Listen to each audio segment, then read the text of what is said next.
देख रहे हैं सत्यहिंदी.com। एक नजर अब तक की सुर्खियों पर। जम्मू कश्मीर में विधानसभा चुनाव को लेकर विभिन्न एग्जिट पोल के पूर्वानुमान सामने आ गए हैं। आपको बता दें कि यहां 10 साल बाद विधानसभा चुनाव हुए हैं, लेकिन सर्वेक्षणों के अनुसार पिछले चुनाव की तरह इस बार भी किसी को स्पष्ट बहुमत मिलता दिखाई नहीं दे रहा है। पिछला चुनाव 2014 में हुआ था, तब जम्मू कश्मीर में विधानसभा की 87 सीटें थी और अब 90 सीटें हैं, यानी अब बहुमत का आंकड़ा 46 है। वहीं पिछले चुनाव में महबूबा मुफ्ती की पीडीपी को सबसे अधिक 28 सीटें मिली थीं और कुल 25 सीटें जीतकर भाजपा दूसरे स्थान पर रही थी। इसके अलावा नेशनल कॉन्फ्रेंस को 15, कांग्रेस को 12, 4 सीटों पर अन्य छोटे दल और 3 सीटें निर्दलीय उम्मीदवारों ने जीती थीं। इसी तरह अब भी किसी भी पार्टी या गठबंधन को पूर्ण बहुमत मिलता नहीं दिख रहा है। एनडीटीवी के पोल ऑफ एग्जिट पोल्स के मुताबिक जम्मू कश्मीर में बीजेपी को 27, कांग्रेस एनसी गठबंधन को 42, पीडीपी को 7 और अन्य को 14 विधानसभा सीटें मिल सकती हैं, जबकि बहुमत का आंकड़ा 46 है। इसीलिए यदि नतीजे ऐसे ही आते हैं तो कोई भी पार्टी अपने बलबूते सरकार बनाने की स्थिति में नहीं होगी और तब गठबंधन ही अगली सरकार के लिए रास्ता बना सकेगा। इस एग्जिट पोल के अनुसार राज्य में नेशनल कॉन्फ्रेंस और कांग्रेस का गठबंधन है, लेकिन वे दोनों मिलकर भी बहुमत के आंकड़े से कुछ दूरी पर हैं। इस बीच यह भी कहा जा रहा है कि इस बार राज्य में बड़ी तादाद में चुनाव लड़ने वाले निर्दलीय उम्मीदवारों में से अधिकांश को बीजेपी का समर्थन हासिल है। अब ऐसी स्थिति में बीजेपी को यदि सारे छोटे दलों और निर्दलीय उम्मीदवारों का समर्थन मिल जाए तो वह बहुमत के करीब तो पहुंच जाएगी, लेकिन सरकार तब भी नहीं बना सकेगी। और अगर इन हालातों में भाजपा को पीडीपी का साथ मिल जाए तो वे साथ मिलकर आसानी से सरकार बना सकते हैं। हालांकि इस बार भाजपा और पीडीपी का एक बार फिर साथ आना संभव नहीं दिखता, क्योंकि पिछले विधानसभा चुनाव के बाद पीडीपी ने बीजेपी के साथ मिलकर सरकार बनाई थी और यह सरकार लड़खड़ाते हुए 4 साल तक चल सकी थी। अब वहीं अगर दूसरी ओर पीडीपी कांग्रेस और एनसी के साथ गठबंधन में शामिल हो जाती है तो सरकार आसानी से बन जाएगी। हालांकि कहा यह भी जा रहा है कि नेशनल कॉन्फ्रेंस और पीडीपी के साथ आने की संभावना काफी कम है। अब बात करें हरियाणा विधानसभा चुनाव के एग्जिट पोल्स की, तो यहाँ लगभग सभी एग्जिट पोल्स के अनुसार कांग्रेस की सरकार बनती दिख रही है, जबकि बीजेपी दूसरे नंबर की पार्टी रहेगी। आपको बता दें कि यहाँ भी बहुमत का आंकड़ा 46 है।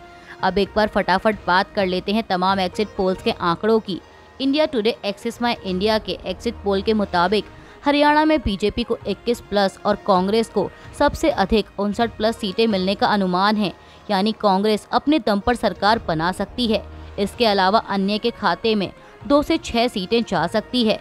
दैनिक भास्कर के एग्जिट पोल के मुताबिक हरियाणा में बीजेपी 29 से 23, कांग्रेस 44 से 54 और अन्य के खाते में 1 से 9 सीटें जाने का अनुमान है। रिपब्लिक मैट्रिक्स के एग्जिट पोल के मुताबिक बीजेपी को हरियाणा में 18 से 24 प्लस, कांग्रेस को 55 से 62 प्लस और अन्य के खाते में 2 से 5 सीटें आने की संभावना है। इसके अलावा पीपुल्स प्लस के एग्जिट पोल में बीजेपी को 20 से 32 सीटें, कांग्रेस को 49 से 61, जबकि अन्य के खाते में 0 से 5 सीटें जाने का अनुमान है।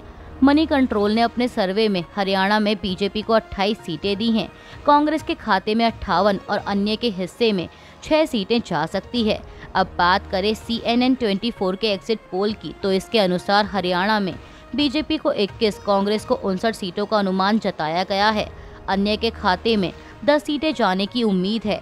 यानी अगर देखा जाए तो लगभग सभी एग्जिट पोल्स के मुताबिक हरियाणा में कांग्रेस की वापसी होती दिख रही है और वहीं 10 सालों बाद भाजपा के हाथ से सत्ता जाती दिख रही है।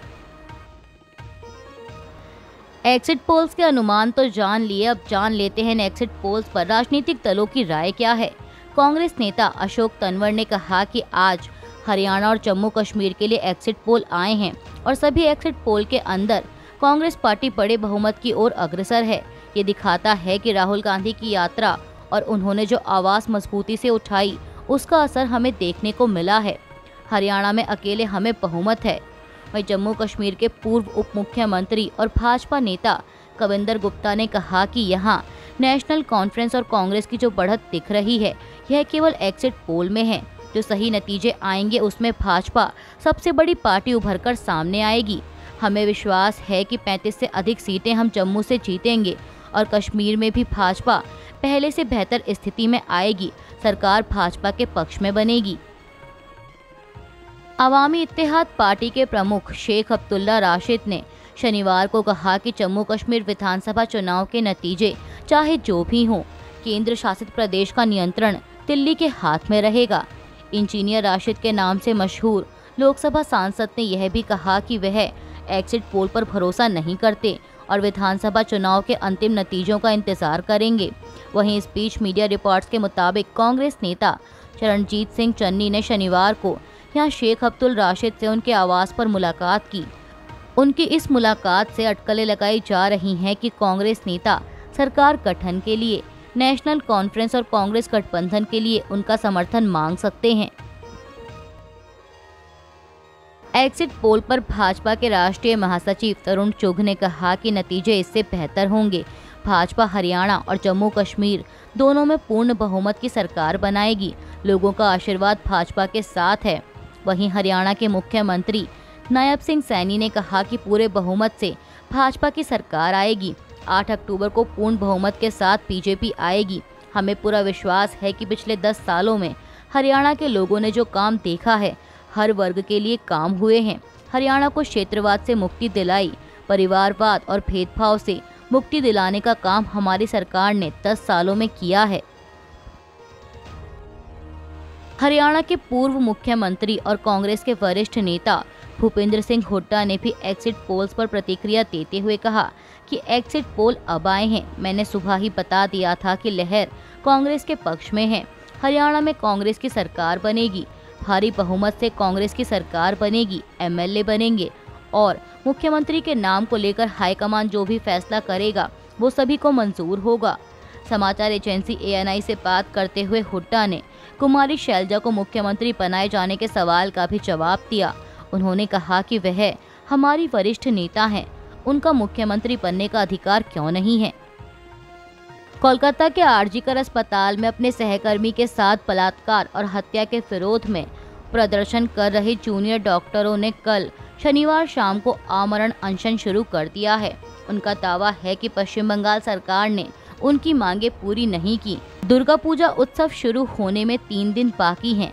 ऐसे में डॉक्टरों ने शुक्रवार को कोलकाता के मध्य में धर्मतला में डोरीना क्रॉसिंग पर धरना शुरू कर दिया था।